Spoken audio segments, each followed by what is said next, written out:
Hello dear aspirants, welcome to KS Mentor. Central Bank. നമ്മുടെ സ്വന്തം RBI. Degree level prelims, mains, KS, ഹൈക്കോടതി assistant, LDC തുടങ്ങിയ ഏതൊരു എക്സാമിൻ്റെ ക്വസ്റ്റ്യൻ പേപ്പർ എടുത്തു കഴിഞ്ഞാലും ഒരു മാർക്ക് അല്ലെങ്കിൽ ഒരു ക്വസ്റ്റ്യൻ എന്തായാലും RBIയുടെ ഭാഗത്തു നിന്നും നമുക്ക് ഉണ്ടാവും. സോ ഇന്ന് നമ്മുടെ ക്ലാസ്സിൽ നമ്മൾ നോക്കാൻ പോകുന്നത് റിസർവ് ബാങ്ക് ഓഫ് ഇന്ത്യ, ആ ഒരു ഫോർമേഷൻ്റെ ആ ഒരു history, then what are the functions of RBI. ഇതാണ് ഇന്നത്തെ ക്ലാസ്സിൽ ഡിസ്കസ് ചെയ്യുന്നത്. അതേപോലെ തന്നെ RBIനെ കുറിച്ച് പഠിക്കുമ്പോൾ RBI ഫിക്സ് ചെയ്യുന്ന കുറേ ഇൻട്രസ്റ്റ് റേറ്റുകളുണ്ട്, അതുപോലുള്ള കുറേ കാര്യങ്ങൾ നമുക്ക് നോക്കാനുണ്ട്. സോ ഇന്നത്തെ ക്ലാസ്സിൽ എന്താണ് നമ്മൾ നോക്കുന്നത്? RBIയുടെ ഒരു ഫോർമേഷൻ്റെ history, then the functions of RBI. Okay, അപ്പോൾ നമുക്ക് നേരെ നമ്മുടെ ക്ലാസ്സിലോട്ട് പോവാം. RBIയുടെ ഫോർമേഷൻ എന്നാണ്? 1935 April 1 1934 reserve bank of India act പ്രകാരം 1935 ഏപ്രിൽ 1 നമ്മുടെ RBI ഫോം ചെയ്തത്. ഇത് ഫോം ചെയ്ത സമയത്ത് ഈ ഒരു സെൻട്രൽ ഓഫീസ് എവിടെയായിരുന്നു? കൊൽക്കത്തയിലായിരുന്നു. ദെൻ 1937 മുംബൈയിലോട്ട് RBIയുടെ ഇത് മാറ്റിയത്, ഷിഫ്റ്റ് ചെയ്തത്. ദെൻ നമ്മൾ RBIനെ കുറിച്ച് നോക്കുമ്പോൾ അല്ലെങ്കിൽ ന്യൂസ് പേപ്പർ വായിക്കുമ്പോഴോ ന്യൂസ് കേൾക്കുമ്പോഴൊക്കെ വളരെ ഫെമിലിയർ ആയിട്ടുള്ള ഒരു ടേമാണ് നാഷണലൈസേഷൻ. അതേപോലെ തന്നെ വളരെ ഫെമിലിയർ ആയിട്ടുള്ള ഒരു ഇയർ ആണ് 1949. ഓക്കെ, അപ്പോൾ എന്താണ് ഈ ഒരു ഇയറിൻ്റെയും ഈ ഒരു ടേമിൻ്റെയും പ്രത്യേകത? ഇത്രയേ ഉള്ളൂ. നമ്മുടെ RBI ഫോം ചെയ്ത സമയത്ത് ഇത് ഒരു പ്രൈവറ്റ്ലി ഓൺഡ് ആയിട്ടുള്ള രീതിയിലായിരുന്നു ഇത് ഫോം ചെയ്തത്. അതായത് ഇതിൻ്റെ ഓണർഷിപ്പ് എന്ന് പറയുന്നത് പ്രൈവറ്റ് ആയിരുന്നു. ദെൻ 1949 ഈ ഓണർഷിപ്പ് എന്ത് ചെയ്തു? നേരെ ട്രാൻസ്ഫർ ചെയ്തു. എങ്ങോട്ടേക്ക്? സെൻട്രൽ ഗവൺമെൻറ്റിലോട്ട്, നമ്മുടെ ഗവൺമെൻറ് ഓഫ് ഇന്ത്യയിലോട്ട്. എന്താണ്? ഓണർഷിപ്പ് ട്രാൻസ്ഫർ ചെയ്തു. എങ്ങനെ? പ്രൈവറ്റ് ടു നമ്മുടെ ഗവൺമെൻറ് ഓഫ് ഇന്ത്യക്ക്. ഇതാണ് നാഷണലൈസേഷൻ എന്ന് പറയുന്നത് 1949 സംഭവിച്ചത്. നമ്മുടെ ഇന്നത്തെ ഈ ഒരു ക്ലാസ്സിൻ്റെ നോട്ട്സ് എന്ന് പറയുന്നത് നമ്മുടെ KS മെൻറ്ററിൻ്റെ ടെലഗ്രാം ചാനലിൽ അവൈലബിൾ ആണ്. നിങ്ങൾ എന്ത് ചെയ്യണം? ഈ വീഡിയോ കണ്ടതിന് ശേഷം നേരെ ടെലഗ്രാം ചാനലിൽ ജോയിൻ ചെയ്യുക. ദെൻ നോട്ട്സ് ഡൗൺലോഡ് ചെയ്തെടുക്കുക, പഠിക്കുക. ഈ ഒരു ഏരിയയിൽ നിന്നും ക്വസ്റ്റ്യൻസ് വരുവാണെങ്കിൽ എന്തായാലും നിങ്ങൾക്ക് ആ ഒരു 1 മാർക്ക് സ്കോർ ചെയ്യാൻ പറ്റും. അതേപോലെ തന്നെ ഓരോ ദിവസവും നമ്മൾ അന്നത്തെ കറണ്ട് അഫെയറിനെ ബേസ് ചെയ്ത് ക്വസ്റ്റ്യൻസ് ഇടുന്നുണ്ട്. അതേപോലെ തന്നെ ഗ്രൂപ്പിൽ നമ്മൾ ഇടുന്നുണ്ട്. അതേപോലെ തന്നെ ഓരോ ടോപ്പിക്സിനെ ബേസ് ചെയ്ത നോട്ട്സും അതിനെ ബേസ് ചെയ്ത ക്വസ്റ്റ്യൻസ് നമ്മൾ പ്രാക്ടീസ് ചെയ്യാൻ വേണ്ടിയിട്ട് ഇടുന്നുണ്ട്. ഏതൊരു എക്സാമും ക്രാക്ക് ചെയ്യാനുള്ള ഒരു എളുപ്പ വഴി എന്താണ്? ക്വസ്റ്റ്യൻസ് പ്രാക്ടീസ് ചെയ്യുക, മാക്സിമം ക്വസ്റ്റ്യൻസ് പ്രാക്ടീസ് ചെയ്യുക. സോ ഈ ഒരു പ്ലാറ്റ്ഫോം അതിന് വേണ്ടിയിട്ട് നല്ല രീതിയിൽ യൂസ് ചെയ്യുക. ആൻഡ് ടെലഗ്രാം ചാനലിൻ്റെ ലിങ്ക് നമ്മുടെ ഡിസ്ക്രിപ്ഷൻ ബോക്സിൽ ആഡ് ചെയ്തിട്ടുണ്ട്. നമ്മൾ നമ്മുടെ ക്ലാസ്സിൻ്റെ തുടക്കത്തിൽ പറഞ്ഞു RBIയുടെ ഫോർമേഷൻ ഒരു ഹിസ്റ്ററിയാണ് വരുന്നതെന്ന് പറഞ്ഞു. അപ്പം ഞാൻ തുടക്കത്തിൽ പറഞ്ഞ കാര്യങ്ങൾ തന്നെ ജസ്റ്റ് ഒന്ന് സമ്മറൈസ് ചെയ്ത് പോവുകയാണ്. നമ്മൾ പറഞ്ഞു 1935 വന്നത്. അപ്പം അതിനു മുമ്പ് 1926 ഒരു കമ്മീഷൻ അപ്പോയിന്റ് ചെയ്തിട്ടുണ്ട്. നിങ്ങൾക്ക് എല്ലാവർക്കും അറിയാം ഹിൽട്ടൺ യങ് കമ്മീഷൻ. എന്താണ് ഹിൽട്ടൺ യങ് കമ്മീഷൻ? ഈ ഒരു കമ്മീഷനെ അപ്പോയിന്റ് ചെയ്തു. അതും അല്ലെങ്കിൽ മറ്റൊരു പേരാണ് royal commission on Indian currency and finance. ഈ royal commission on Indian currency and finance എന്നുള്ളൊരു കമ്മീഷൻ അഥവാ ഹിൽട്ടൺ യങ് കമ്മീഷൻ. ഈ കമ്മീഷൻ 1926 അപ്പോയിന്റ് ചെയ്തു. ഈ കമ്മീഷൻ്റെ റെക്കമെൻഡേഷൻസ് അക്സെപ്റ്റ് ചെയ്തതുകൊണ്ടാണ് നമ്മുടെ 1935 ഒരു ആക്ട് പ്രകാരം, RBI ആക്ട് പ്രകാരം 1935 റിസർവ് ബാങ്ക് ഓഫ് ഇന്ത്യ കൊൽക്കത്തയിൽ ഫോം ചെയ്തത്. ദെൻ 1937 മുംബൈയിലോട്ട് ട്രാൻസ്ഫർ ചെയ്തു. ഇതിൻ്റെ ആ ഒരു സെൻട്രൽ ഓഫീസ് എന്ന് പറയുന്നത് 1937 മൂവ് ചെയ്തു. ദെൻ 1949 നമ്മുടെ നാഷണലൈസേഷൻ നടക്കുന്നത്. ഈ 1949 നാഷണലൈസേഷൻ ഏത് ആക്ട് വഴിയാണ്? 1948 ഒരു ആക്ട് വരുന്നുണ്ട്, reserve bank of India transfer to public ownership act 1948. ഈ ഒരു ആക്ട് പ്രകാരമാണ് നാഷണലൈസേഷൻ 1949 സംഭവിക്കുന്നത്. Central office of RBI. Central office of RBI അഥവാ നമ്മുടെ ഹെഡ് ക്വാർട്ടേഴ്സ്. ഈ ഹെഡ് ക്വാർട്ടേഴ്സിൽ ഇരുന്നു കൊണ്ടാണ് നമ്മുടെ RBI നമ്മുടെ എൻറ്റയർ ബാങ്കിങ് സിസ്റ്റത്തിനെ റെഗുലേറ്റ് ചെയ്യുന്നതും കൺട്രോൾ ചെയ്യുന്നതും. ഇവിടെയാണ് നമ്മുടെ RBI ഗവർണർ ഇരിക്കുന്നത്. ദെൻ അതേപോലെ തന്നെ 4 സോണൽ ഓഫീസുകൾ RBIക്ക് ഉണ്ട്. ഈ 4 സോണും 4 റീജിയനെ റെപ്രസെൻ്റ് ചെയ്യുന്നതാണ്. അത് നമുക്ക് ആ ഒരു സോൺ എന്നുള്ളൊരു ടേമിൽ നിന്ന്, സോണൽ ആ ഒരു ടേമിൽ നിന്നും മനസ്സിലാവും. ഇത്രയേ ഉള്ളൂ. കൊൽക്കത്ത എന്ന് പറയുന്നത് ഈസ്റ്റ് റീജിയനെ റെപ്രസെൻ്റ് ചെയ്യുന്നു. ദെൻ മുംബൈ എന്ന് പറയുന്നത് വെസ്റ്റ് റീജിയനെ റെപ്രസെൻ്റ് ചെയ്യുന്നു. ഡൽഹി എന്ന് പറയുന്നത് നോർത്ത് റീജിയനെ റെപ്രസെൻ്റ് ചെയ്യുന്നു. ദെൻ ചെന്നൈ സൗത്ത് റീജിയനെ റെപ്രസെൻ്റ് ചെയ്യുന്നു. സോ ഈ 4 സോണൽ ഓഫീസുകളും 4 റീജിയനെയാണ് റെപ്രസെൻ്റ് ചെയ്തത്. അപ്പോൾ നമ്മൾ സെൻട്രൽ ഓഫീസും നോക്കി, 4 സോണൽ ഓഫീസുകളെ കുറിച്ച് നോക്കി. What are the functions of reserve bank of India? ഈ ഫങ്ഷൻസിലോട്ട് നമ്മൾ പോകുന്നതിന് മുൻപ് ഒരു കാര്യം കൂടി പറയാണ്. ഇനി വരാൻ പോകുന്ന സെക്രട്ടേറിയറ്റ് അസിസ്റ്റന്റ് പ്രിലിംസ് എക്സാമിന് വേണ്ടിയിട്ടുള്ള പുതിയ ബാച്ചിലോട്ടുള്ള അഡ്മിഷൻസ് സ്റ്റാർട്ട് ചെയ്തിട്ടുണ്ട്. അതേപോലെ തന്നെ നമ്മുടെ ഇക്കഴിഞ്ഞ ഡിഗ്രി ലെവൽ പ്രിലിംസ് എക്സാമിന് നമ്മുടെ എൻഹാൻസ്ഡ് ക്വസ്റ്റ്യൻ പ്രഡിക്ഷൻ ടെക്നിക്കിലൂടെ നമ്മൾ പ്രഡിക്റ്റ് ചെയ്ത 85+ ക്വസ്റ്റ്യൻസ് വന്നിട്ടുണ്ടായിരുന്നു. അപ്പോൾ നമ്മൾ എന്ത് ചെയ്യണം? ക്ലാസ്സുകളിൽ ജോയിൻ ചെയ്യുക. നമ്മൾ സിലബസ് ഫുള്ള് കവർ ചെയ്തിട്ടുള്ള ക്ലാസ്സുകളായിരിക്കും. ക്ലാസ്സസ് കേട്ട് നല്ലപോലെ പഠിക്കുക. അതേപോലെ തന്നെ നമ്മൾ തരുന്ന ക്വസ്റ്റ്യൻസും കാര്യങ്ങളും നല്ല രീതിയിൽ ടെസ്റ്റ് പേപ്പേഴ്സും കാര്യങ്ങളൊക്കെ വർക്ക്ഔട്ട് ചെയ്യുക.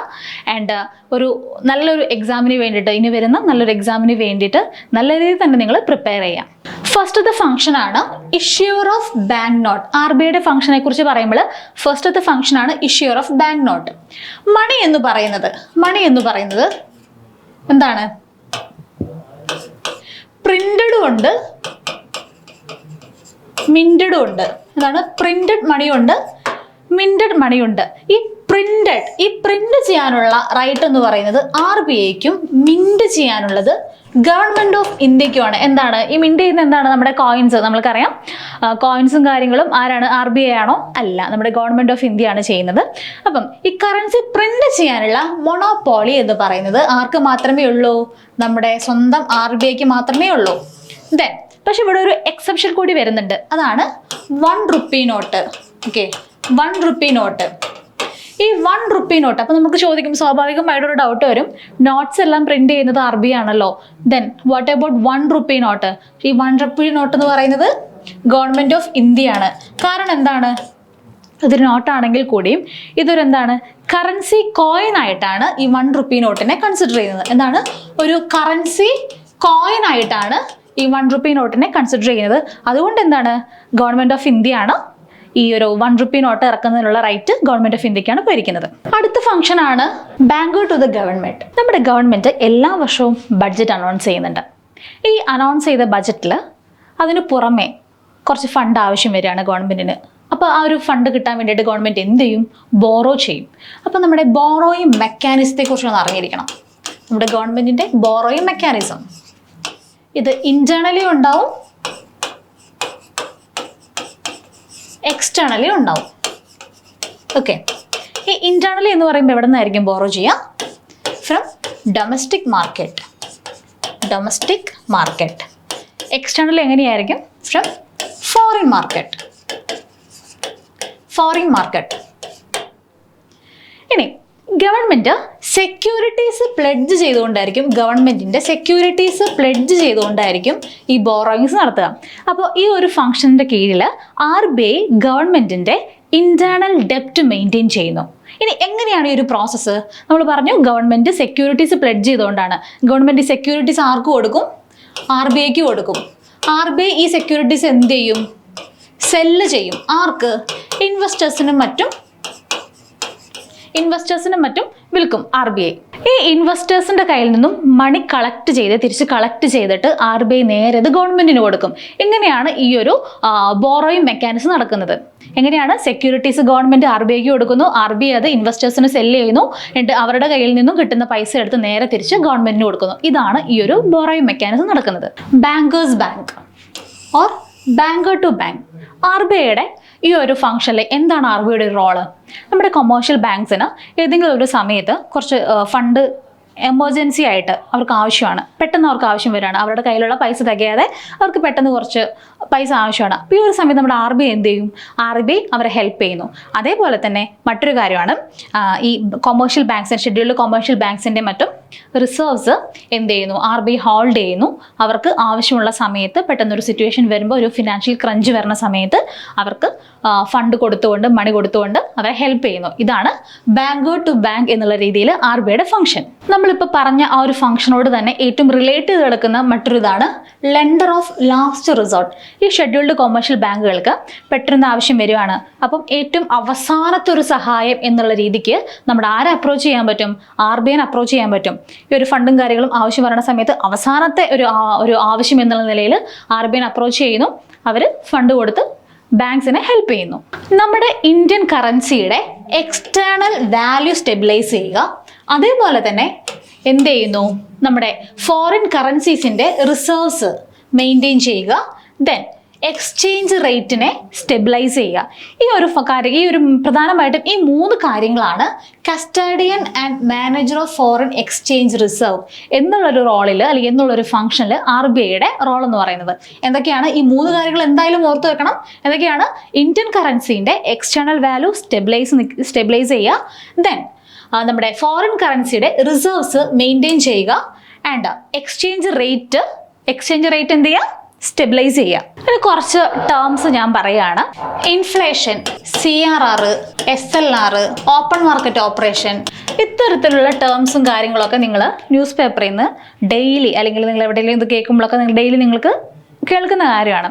അപ്പം എന്തിനൊക്കെ വേണ്ടിയിട്ടാണ് ചില സമയത്ത് കേൾക്കുന്ന CRR കൂട്ടി, CRR കുറച്ചു, ഇൻഫ്ലേഷൻ കൂടി, ഇൻഫ്ലേഷൻ കുറഞ്ഞു, ഇത്തരത്തിലുള്ള കാര്യങ്ങളാണ് നിങ്ങൾ കേൾക്കുന്നത്. അപ്പം എന്തൊക്കെയാണ് അല്ലെങ്കിൽ എന്തിനാണ് ഇങ്ങനെ റേറ്റുകൾ മാറ്റുന്നത്? അത് ഇതാണ്. നമ്മുടെ RBI നമ്മുടെ ഇക്കോണമിയിലെ ക്രെഡിറ്റ് സപ്ലൈ അല്ലെങ്കിൽ മണി സപ്ലൈനെ കൺട്രോൾ ചെയ്യുന്നുണ്ട്, ഈ റേറ്റുകൾ കൂട്ടിയും കുറച്ചൊക്കെ. ഇനി ഞാനൊരു എക്സാമ്പിൾ പറയാം. നമ്മുടെ ഇൻഫ്ലേഷൻ എന്നുള്ളൊരു സിറ്റുവേഷൻ എടുക്കുകയാണ്. ഇൻഫ്ലേഷൻ എന്നുള്ള സിറ്റുവേഷൻ എങ്ങനെയായിരിക്കും? നമ്മുടെ ഇക്കോണമിയിൽ മണി സപ്ലൈ കൂടുതലായിരിക്കും, ഇൻഫ്ലേഷനിൽ മണി സപ്ലൈ കൂടുതലായിരിക്കും. അപ്പോൾ ഈ പിന്നെ മണി സപ്ലൈ കൂടിക്കൊണ്ടിരുന്ന പിന്നെ ഒരുപാട് പൈസ നമ്മുടെ മാർക്കറ്റിലോട്ട് വന്നു കഴിഞ്ഞാൽ എങ്ങനെയായിരിക്കും? ഇൻഫ്ലേഷൻ പിന്നെയും കൂടും. അപ്പോൾ എന്ത് ചെയ്യണം? ഈ ഉള്ള ഈ ഒരു മണി സപ്ലൈ അല്ലെങ്കിൽ മണിയുടെ ഈ ഒരു ഒഴുക്കിനെ നമുക്ക് കുറയ്ക്കണം. അതിന് വേണ്ടിയിട്ടുള്ള കുറച്ച് മെക്കാനിസംസ് ആണ്. അതിൽ ജസ്റ്റ് ഒരു എക്സാമ്പിൾ ഞാൻ പറയാം. CRR എന്നുള്ളൊരു കോൺസെപ്റ്റ് എടുക്കുക, ക്യാഷ് റിസർവ് റേഷ്യോ. എന്താണിത്? നമ്മുടെ കൊമേഴ്ഷ്യൽ ബാങ്ക്സ് ഒരു സർട്ടൻ പെർസെൻറ്റേജ് അവരുടെ ഒരു റിസർവ് RBIയുടെ കയ്യിൽ കീപ്പ് ചെയ്യണം. ഫോർ എക്സാമ്പിൾ ഒരു 4% ആണ് കറൻ്റ്ലി ഉള്ള CRR എന്ന് വിചാരിക്കുക. ഓക്കെ, ഇത് റേറ്റ് ഞാൻ ഒരു എക്സാമ്പിളിന് വേണ്ടി മാത്രം പറയുന്നതാണ്.